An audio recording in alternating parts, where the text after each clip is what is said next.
So guys, this is the moment where Bishop Okonkwo shocked Tinubu, as in he shocked Nigerians. What he did really surprised Nigerians, because Nigerians, they don't really expect that somebody like Bishop Okonkwo would do something like this. Guys, just take a look. If I were the president, honestly, such chairman of our electoral system should be put in jail. How could you spend such amount of money, 300 and how many billions of money, and we are saying that at a particular point that there was a glitch? What does that mean?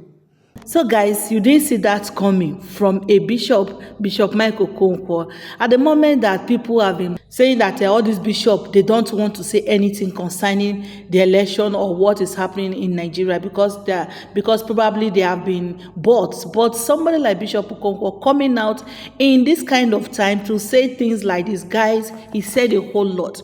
In fact, he spoke the truth to power. He tell the government wetin they no wan hear, he tell them, and he still tell the government where the government do good, but where the government no do well, he scatter the table. I will just allow you guys to take a look and listen for yourself. Make una hear everything we need to talk. In fact, Tinubu must hear this. So the likes of Nyesom Wike go hear this one. Akpabio, all of them need to wanna begin tag them anywhere. Then they made it. They hear this one. May they know say Nigerians are watching. People are watching. People are tired of what is happening in this country. Guys, I better me drop a comment in the comment section. Don't forget to like this video and share this video. Thank you very much. As we now take a look. From your own assessment, Bishop, how would you say governance has helped improve lives and livelihood of Nigerians? We've seen successive governments come and go with different kind of policies, but when you still look at it, there's still a far cry from where we should be. And some people say, well, indeed, more and more of our citizens are still below the poverty line, with insecurity, rising inflation, and a whole lot still facing the country today as some of as some of the challenges. What's your own view on how governance has helped impact lives and livelihood? Well, we can thank God for where we are today. However, it's an open secret that we are not where we are supposed to be as a nation, given the resources that God has placed on our land. And I think that one of the major causes is because the wrong people have always occupied the position of governance. The system has not allowed for those that the citizens want to be in governance to get in there. That's why the need for electoral reforms. We need electoral reforms in this country. It's very important if we must get so as to ensure that this idea of godfatherism in our electoral system, this idea of your votes not counting, it must be taken seriously. Until that happens, people will keep on using money to get into political positions. And when they get there, the natural phenomena is for the individual to know how to make back his money and not to serve the people. Governance must return back to making the people who are sitting at the circle of leadership to know that they are there to serve the people and not to lord it over the people. It will make you to serve them. It will make you to do the right thing. And we'll begin to see the dividends of democracy. So presently, we have not seen it because the system does not allow for it. Well, you said the system does not allow for it, but it's a democracy. We have had election cycles, and elections have also thrown up our leaders. We have seen citizens line up to cast their ballot in electing or choosing who governs them. Are you then saying that, these elections are not a reflection of the people's wish? And even our electoral reforms we've had over time. Yes, there's still a clamor for more improvement, but are you saying these electoral reforms we've had over time have not been quite impressive? Everyone knows that our elections have not been very straightforward. You know that. I mean, look at the events that happened in the last election, for instance. How can you tell us and go all over the world and tell us that the beavers are going to work real time? Real time. You assured us, and billions were put in. Well, if I were the president, honestly, such chairman of our electoral system should be put in jail. How could you spend such amount of money, 300 and how many billions of money, and we are saying that at a particular point that there was a glitch? What does that mean? And yet other offices were able to go directly with the beavers, but when it came to the presidential, he couldn't. I mean, I don't understand it. We still have. I mean, for me, it's an embarrassment that countries like that are just around us, they are little countries, are able to conduct at least near free and fair election. And here we are, the giant of Africa, up till now, still struggling with election. We still, handling our electoral system in a primitive way. For me, it's an embarrassment, and it has to change. I've said it umpteen times that if it is the only legacy our President Bola Ahmed Tinubu will give to us as a nation, where there is a level playing ground for any citizen in this country to be able to run for office and be sure that he can get into office without any assistance based on his qualification and based on his capacity. If that's the only thing he can give to this country, he has done the best for us. Because you don't want a situation where some people are feeling that it is their birthright to govern the country and no other person has right. I mean, it must not be so. That this entitlement mentality must stop. Nigeria should be for every Nigerian.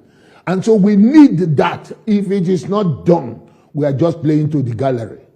So will you also weigh in on the debate on power rotation, north-south? Some people say, oh, the north has had it for this time. This is the time of the south. Some say it should return to the north. There's this that's really dividing the fabric of nationhood. What's your view on this particular power rotation debate?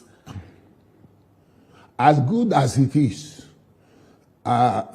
just for fairness, that is, if the North has it for some time, the South should have it.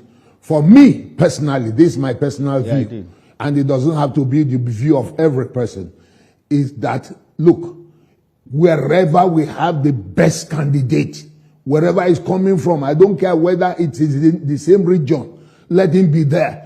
After all we want is dividends of democracy. If we can get the dividends of democracy, Nigerians don't care where you come from.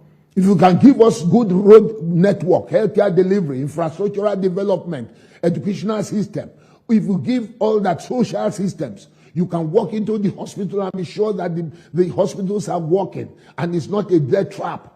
And you have these systems in place.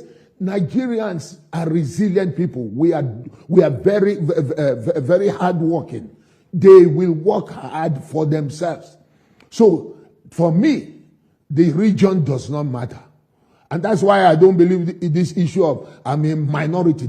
For me, in my mind, in my mentality, I don't believe anyone is a minority in this country. We should know that wherever you are coming from, you should have right. And that's what I'm praying, that the president should be able to bequeath to us as he is now in the saddle of leadership. Yeah, Bishop, these issues, some people will say they are not that easy, as you are saying it, because of the diversities in Nigeria. Even for the president, it might be a tall order. There is also the National Assembly that would have to tinker with the Constitution to make some of these things work. Now, I would like you to speak about our institutions. You talked about, INEC and, their failure in strengthening the electoral process.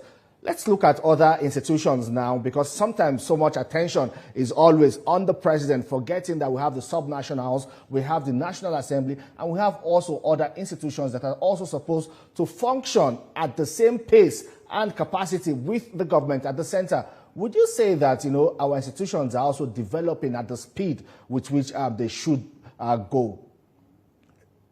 Unfortunately, the whole issue lies again on the leadership. I pity the president, honestly, in my view. I pity him because so much is expected of him. But unfortunately, he's sitting on the rot of so many years. And people are looking for a miracle overnight. Our institutions are really not what they should be. And this is because of the fact that, corruption has become endemic from top to bottom. Everyone should accept responsibility for it. And they know that we are all on the floor. And that now has come the time for us to tell ourselves the home truth. That, listen, we cannot continue on this downward trajectory and expect Nigeria to turn around. It will never turn around with this type of attitude.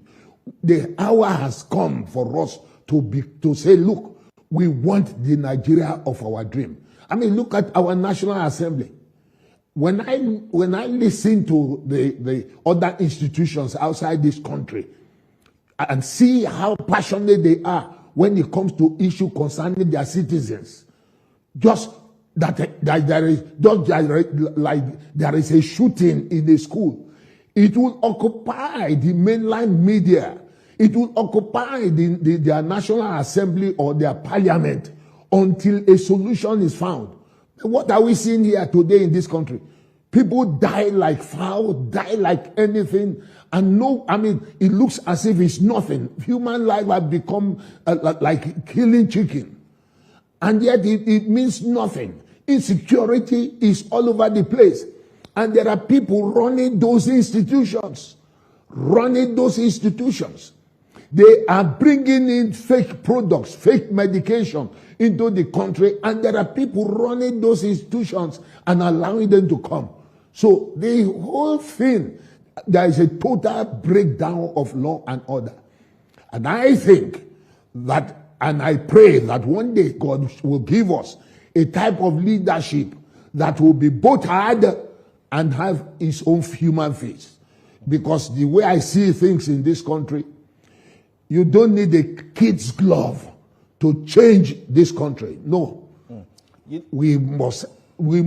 it's not a kid's glove. It will never happen.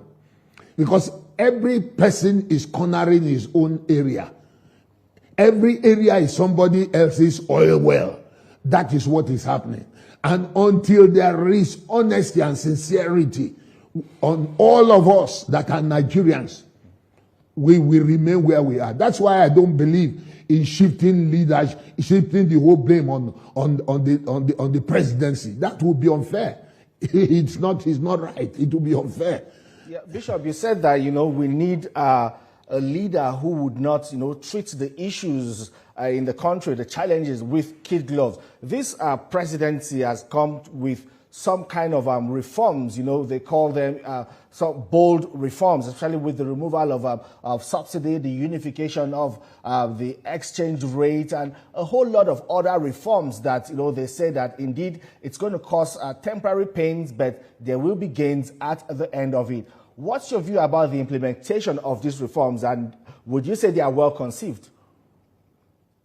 As far as I'm concerned, the reforms on the facial value in terms of the policy is good, because the issue of oil subsidy has been on the front burner for many years, and we keep on hearing it and nothing happens, and now it's supposedly removed now, and plus other things that are put in place, and they are good on the face value. But one of the problems is this.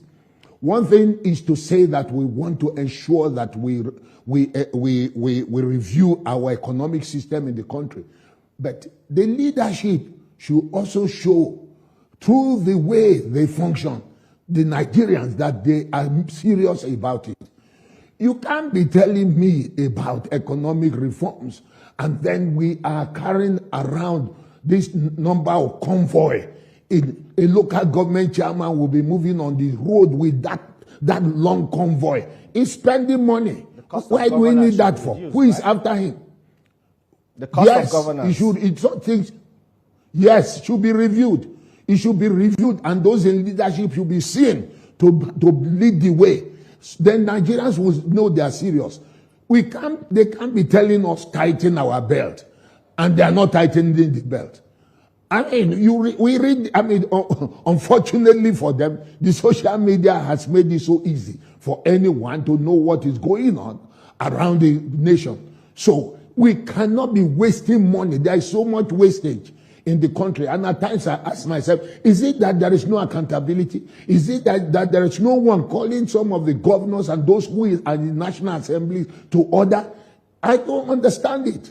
So that is one of the reasons why a lot of Nigerians feel that it's just a charade. All right. As good as the policies are, but they feel it's a charade. Indeed, Bishop. Bishop, we're entering another election season now, approaching 2027. You know, the last election, 2023, the church came under heavy criticism because some people say some pastors ceded their pulpits to politicians to use as a campaign platform. And some pastors also openly took sides, you know, in support of certain candidates, be it local government, presidential, or senatorial. Should that be the case? We understand that as pastors, as bishops, you are also citizens of Nigeria, and you also have your rights, you know, in a democracy. But should the pastors use their pulpits to influence their members or sway their members towards supporting certain candidates? Because we saw that happen, Bishop.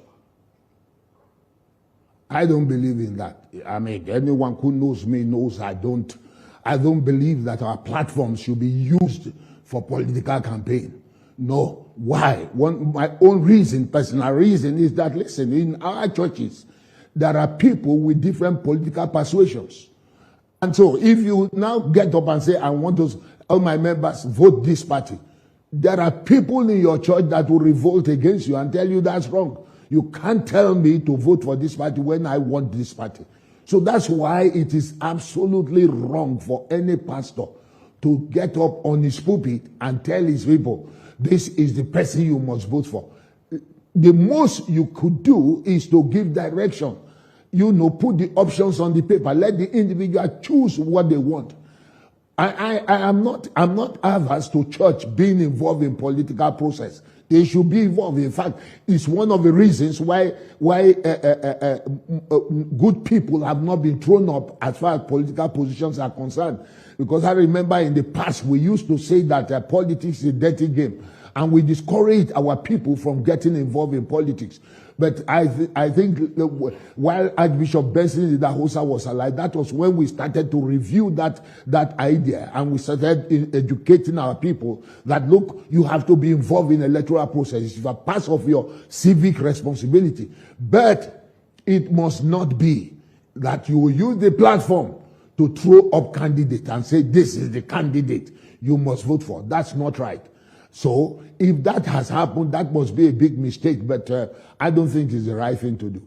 And we're also seeing, you know, some churches, especially with sermons now, focusing more on prosperity. And some people say it's piling pressure on a lot of our members. You know, it's kind of like a get rich or die trying. And, you know, these sermons are being pushed on from the altar at the time when, you know, we understand that there's a lot of challenges and hardship is not as easy as that. Even manna no longer falls from heaven. Bishop, you agree with me. But we still see some of these sermons, you know, that kind of creates an atmosphere or presents an atmosphere as if you attend certain churches, you become prosperous, or if you believe in certain doctrines, naturally prosperity will fall on you. You know, what's your view about all of this? Because it's really an issue in the church today, beyond the message of salvation.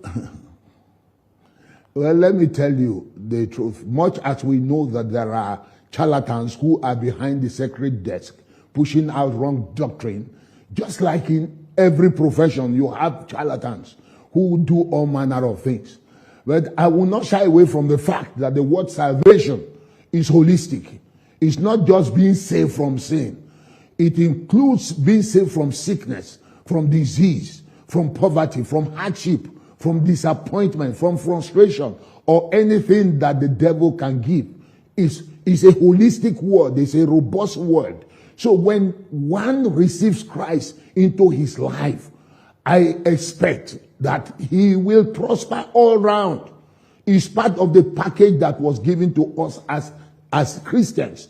But if you are ignorant of it, you will be a Christian and still die poor. That's the truth. You will be a Christian, God still loves you, you will go to heaven, but you will not be useful here on earth, because here it is on earth that funds are used. Okay. You don't use sand to buy microphone. You don't use sand to buy to build a house. Indeed. So there is no way. There is a law that says, as long as the earth remains, seed time and harvest. And every one of us knows that harvest is always more than the seed. Indeed. So I will not, because of the irresponsibilities of some of the people behind the sacred desk, to deny the fact that God blesses when we give out of our appreciation of his benevolence to us. All right then. Thank you so much, Bishop Mike Okonkwo. So, as you have seen it for yourself, everybody that has conscience knows that the election that brought Tinubu to power is faulty. It's faulty. And guess what? The person who profited from it is not ready to make amends. It's not ready to make changes. It's not ready. And, Nigerians are not just worried about the electoral reform, but they're also worried about the next INEC chairman Tinubu is going to appoint. People have come out to say that the president shouldn't have the power to be appointing all these people. They should leave it for an independent body to appoint an INEC chairman. But the question remains, how are you going to create an independent body? There is even the government institutions, some of the bodies that we have today, like INEC and the rest of them, the courts and all of them, which are supposed to be independent. Guess what? The powers that be, they've all infiltrated them, making them to be rendered useless. Recently Wike came out to say, oh, we are going to build more houses for judges. The question remains, is it Wike that is supposed to be building houses for judges? Is it not supposed to be captured in their budget and then the money be given to them and they take care of themselves? Tinubu want to build for judges. Wike want to build for judges. After building for them, increasing their salaries, tell me how they will not be worshipping you. So there's nothing like democracy in this country. Anyway, guys, let me know your thoughts in the comment section below. Please don't forget to subscribe to the channel and turn on the bell notification. Thank you.